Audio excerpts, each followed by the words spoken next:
감사합니다. 오늘 진행을 맡은 정용상입니다. 논문을 발표하는 그런 기자회견의 자리입니다. 정용상 한국법학 교수회 수석 부회장, 이휘자 한국건후회 회장, 한충목 한국진보연대 공동대표 외 113명이 제1차 모병제 지지 선언에 참여하신 분들입니다. 우선 참석하신 분을 소개하겠습니다. 제 좌측에 있는 분은 전 공군사관학교 교수부장이셨고 현재 홍익대학교 교육학과 교수로 계시는 이재강 선생님 소개드리겠습니다. 그 다음에 우측 끝에 계시는 분은 SH공사 노조위원장으로 계시는 박은성 님입니다. 제 옆에 있는 학생은 육군 현역 복무를 마치고 대학에 복귀해서 현재 동국대학교 학생으로 있는 김정석 학생입니다. 우선 모병제 지지 113인 선언문을 낭독하기에 앞서서 간단한 기조발제 및 의견을 드리도록 하겠습니다. 현대전의 양상이 병력수가 아니라 첨단 기술로 판가름나는 화력 중심의 전력 구조로 변하고 있는 것입니다. 이러한 변화 추세에도 불구하고 우리 군은 아직도 효율성이 낮은 병력 중심의 구시대 구조를 그대로 유지하고 있는데 그 중심에 국민 개병제, 즉 징병제에 의한 병력 충원 방식이 자리 잡고 있습니다. 지금의 징병제는 몇 가지 장점에도 불구하고 많은 문제점을 내포하고 있습니다. 출산율의 저하로 징집 대상 인원이 점점 감소하고 있고 또 의무 복무에 따른 지원 동기가 약하고 군 전문성이 약화되어서 결국은 전투력의 약화를 초래하고 있으며 또 군대에서 발생하고 있는 각종 사건 사고로 인한 국민이 불안해하고 있으며 또 군 복무자와 면제자 사이에 사회적인 갈등이 높아지고 있습니다. 또한 청년의 학력, 경력의 단절 등 그 폐해가 장점보다는 더 많은 게 현실입니다.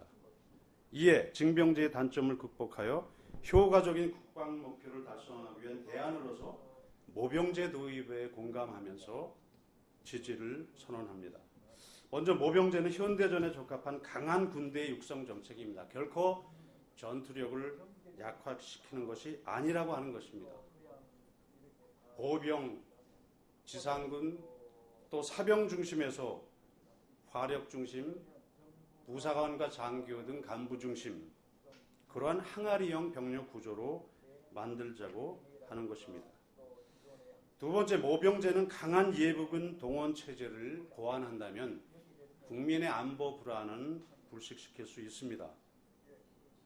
전혀 군사훈련을 받는 게 아니라 모든 청년은 약 3개월 정도의 기초 군사 훈련을 받고 예비군에 편입되어서 유사시에 동원에 응한다면 현역이 부족한 숫자를 충분히 보충하고도 남을 수 있다고 봅니다.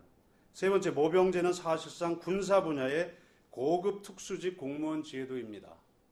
국민들이 우려하는 것이 가난한 집 아이들만 가는 곳 아니냐 이렇게 생각하는데 그렇지 않습니다. 많은 복지 혜택과 처우를 개선해 준다면 군인도 어엿한 특수직 공무원으로 자리 잡을 수가 있습니다. 우리 경찰이나 소방공무원도 엄연히 떳떳한 공무원이듯이 군인도 그렇게 될 수가 있는 것입니다. 네 번째, 모병제는 남북한 봉반 성장의 핵심 동력입니다. 모병제는 국방인력 충원 제도의 골간이지만 우리가 앞으로 많이 의존하게 될 국방 경제 정책의 핵심 고리라고 얘기할 수 있습니다.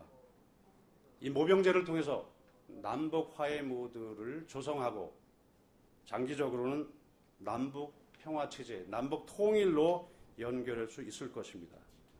여섯 번째, 모병제는 직업군인의 삶의 질을 향상시키는 선진 복지 문화 제도입니다. 삶의 질이 보장된 군대에서 국민이 외면할 수가 없습니다. 국민이 응원하고 격려하면서 이들은 어느 정도의 봉급과 어느 정도의 문화 수준을 누리면서 떳떳하게 살아갈 수 있는 삶의 터전이 되리라고 확신합니다. 마지막으로 모병제는 개인과 국가의 동시 지속 가능 발전 차원에서도 대단히 필요합니다. 국가의 목표가 중요하지만 기왕이면 개인의 욕구까지 충족된다면 그 방안보다 좋은 방안이 어디 있겠습니까? 화력 중심으로 전투력을 향상해서 국가 안보를 튼튼히 하고 개인에게도 여러 가지 장기적인 안목의 설계를 할 수 있는 기회를 준다면 이거는 일거양득의 목표를 다 추구할 수 있다고 생각합니다.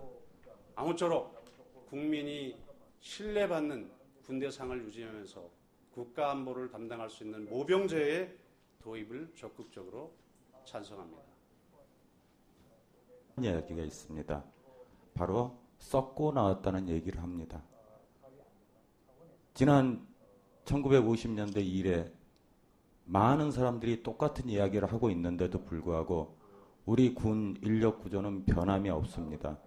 따라서 저는 현 시점에서 모병제를 다시 한번 생각하고 강력하게 추진해야 된다고 보는 입장입니다. 군이 좀 더 전문화되고 인력을 좀 더 효율적으로 운영하기 위해서는 또 다른 모습으로의 혁신, 개혁이 군에서 필요하다. 이래서 저는 모병제를 동의합니다. 감사합니다. 군에 가는 동안 모든 청년들이 생각하듯이 저 또한 허송세월을 보낸다는 생각을 가지고 군에 갔다 왔습니다. 또 군 안에서도 생활하는 동안 이게 뭐 하는 짓이지? 그런 생각을 하면서 허송세월을 보낸다는 생각을 가지고 군 생활을 했습니다. 지금도 군복무를 하고 있는 모든 청년들이 그런 생각을 가지고 군 생활을 하고 있다고 생각합니다. 저 또한 그런 과정을 겪었습니다. 그렇기 때문에 군대가 청년들의 고통스러운 의무 이행이 장이 아닌 자기 개발과 미래 기반을 받는 보람의 장이 되도록 모병제가 꼭 필요하다고 생각합니다. 1차군입니다. 현재 우리나라 징병제도는 낡고 병들어 있습니다. 현대전에 맞는 정예화된 강군을 육성하고 국가안보를 튼튼히 하려면 모병제 도입이 절실히 필요합니다. 군대가 청년들의 고통스러운 의무 이행의 장이 아닌 자기 개발과 미래 기반을 닦는 보람의 장이 되도록 하기 위해서도 모병 제도는 다음 정부에서 반드시 실시해야 합니다. 이에 국민 여러분께 호소드립니다. 국민 개병제를 원칙으로 하는 현행 징병제도는 65만 대군을 유지하기 위해 과도한 경비가 소요되고 군의 전문성을 떨어뜨리며 현대화를 지체시키는 등 첨단 무기와 전자전 중심의 현대전에 전혀 맞지 않는 고비용 저효율 시스템입니다. 그러기에 선진국은 거의 모든 나라가 모병제를 시행하고 있는 것입니다. 우리 한반도 평화체제를 정착시켜 경제발전의 새로운 동력을 확보하고 북방 경제 확장을 통해 3만 불 소득 8천만 국민 시대를 열어야 합니다. 이를 위해서는 선제적 군축과 모병제가 이 시기에 꼭 필요하다고 믿습니다. 지금 이 나라는 군 미필자들이 대통령, 총리, 국정원장, 당대표 등을 하며 입만 열면 국가 안보를 외치고 있습니다. 게다가 돈 있고 권력 있는 집안의 자식들은 가진 방법으로 병역 의무를 회피하고 있어 군대는 심지어 돈 없고 빽 없는 사람들이나 가는 곳이라고 조롱을 당하는 형편입니다. 모병제를 실시하면 이런 폐단을 바로잡을 수 있습니다. 모병제로의 전환은 단순히 징병제도의 변화를 넘어 국가 운영 전반에 큰 영향을 미치는 패러다임의 대전환입니다.